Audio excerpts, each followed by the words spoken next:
Hi there. Have you ever been at a party or even just a casual dinner with friends you truly like and suddenly felt a heavy cloud of exhaustion settle over you? It is a strange sensation because you might be having a genuinely good time, laughing at the jokes and enjoying the company, yet there's a part of you that is screaming for a quiet room and a locked door. You might look around the room and see others who seem to be getting faster and louder as the night goes on, while your own internal battery is flashing red. If you've ever felt this way, you are certainly not alone, and there is nothing wrong with you. Today we are going to talk about why some of us find social interactions so physically and mentally taxing, and what is actually happening inside your brain when that social battery runs dry. To understand this, we have to look past the idea of just being shy or outgoing. Many people assume that if you get tired after socializing, you must be a wallflower or someone who dislikes people, but that is rarely the case. In fact, many people who feel drained are actually quite social and charismatic. The difference lies in how our brains process stimulation. Think of your energy like a battery. For some people, being around others is like plugging that battery into a high-speed charger. They draw energy from the noise, the movement, and the exchange of ideas. But for others, social interaction is a steady drain on the power they started the day with. They don't gain energy from the crowd, they spend it. This is often the core difference between introversion and extroversion, but it goes much deeper than just a label. Imagine your brain has a volume knob for the world around you. For some of us, that knob is naturally turned up high. When we enter a social setting, we aren't just hearing one conversation, we are processing the music in the background, the clinking of silverware, the subtle shifts in people's body language, and even the emotional undercurrents of the room. This is often referred to as being a high-sensitivity individual. When your brain is taking in so much data at once, it has to work overtime to sort through it all. It's like trying to read a book while someone is playing the drums right next to you. You can do it, but it takes a lot more effort than it would in a quiet library. By the time you've been at the event for an hour or two, your brain is simply tired of processing all that input. There is also a very real biological component involving a chemical called dopamine. Dopamine is often called the feel-good chemical because it's part of our brain's reward system. When we have a positive social interaction, dopamine is released. However, research suggests that the way our brains respond to dopamine varies. Extroverts tend to have a more active dopamine reward system, meaning they get a bigger hit of pleasure from social novelty and excitement. For them, the reward of the social interaction outweighs the effort. On the other hand, people who feel drained easily often have a more sensitive dopamine response. Too much of it feels overwhelming rather than rewarding. Instead of feeling a buzz, they feel overstimulated, which leads to that familiar feeling of wanting to retreat into a dark, quiet space. We also have to consider the mental energy required for what psychologists call social monitoring. When you're with other people, you're constantly making micro decisions. You're thinking about when to speak, how to phrase your thoughts, making sure you aren't interrupting, and trying to read the other person's reactions to make sure they're comfortable. For some, this happens almost unconsciously, but for many of us, it is a conscious performance. Even if you aren't trying to be someone you're not, the act of being on and being present for others is an act of labor. You're essentially managing a complex project in real time.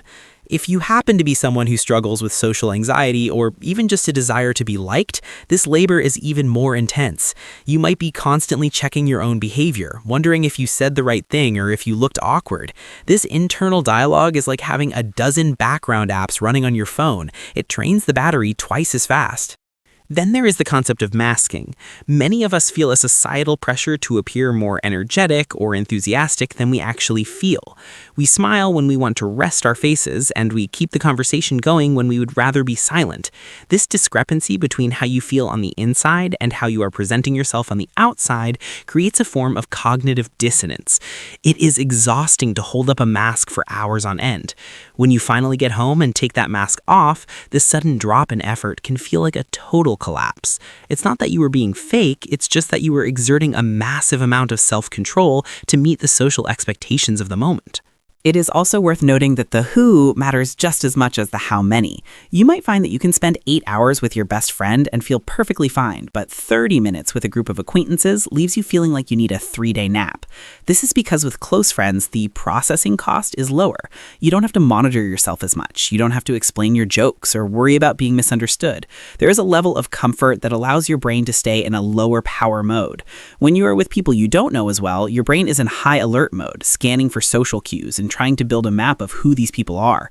That map building takes a lot of fuel. You might be wondering if this is something you should try to change. The truth is, your social battery capacity is largely a part of your temperament, and while you can build up some social stamina, trying to force yourself to be a high-energy social butterfly when you aren't one usually leads to burnout.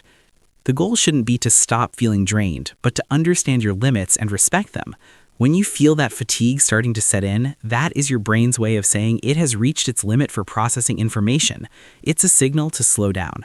People who ignore this signal often find themselves becoming irritable, foggy-brained, or even physically ill. We often call this the introvert hangover. It can include actual physical symptoms like headaches, muscle tension, and a complete inability to focus on tasks.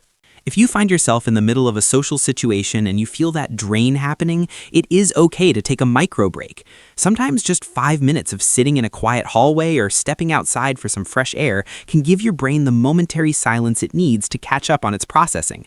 It's like clearing the cache on your computer. You aren't leaving the party, you're just giving your system a chance to reset so you can head back in for a little longer. Learning to communicate this to others can also be incredibly helpful. Simply saying, "I'm having a great time, but I'm starting to hit my social wall," is a very healthy way to set a boundary without making others feel rejected. The most important thing to remember is that feeling drained doesn't make you unsocial or broken. It just means you experience the world with a high level of intensity. You are likely someone who processes things deeply, who notices the small details, and who values quality over quantity when it comes to interaction. This deep processing is a strength in many areas of life, even if it makes loud parties a bit of a challenge. By understanding the mechanics of your social battery, you can start to plan your life in a way that honors your needs. You can learn to schedule buffer time after big events and stop feeling guilty for needing a night alone with a book or a movie. As we wrap up today, I want you to reflect on your own social experiences this past week. Did you find yourself pushing past your limits, or did you give yourself the grace to retreat when you felt tired? Understanding your own rhythm is the first step toward a more balanced and peaceful life. If you found this explanation helpful and want to dive deeper into the ways our minds work, please consider subscribing to the channel. We explore these kinds of everyday psychological patterns to help you understand yourself and the people around you just a little bit better. If you want to keep learning, you might enjoy our other videos on personality and human behavior. Thank you for spending some of your time and energy with me today. Take care of yourself, and I will see you in the next one. Goodbye.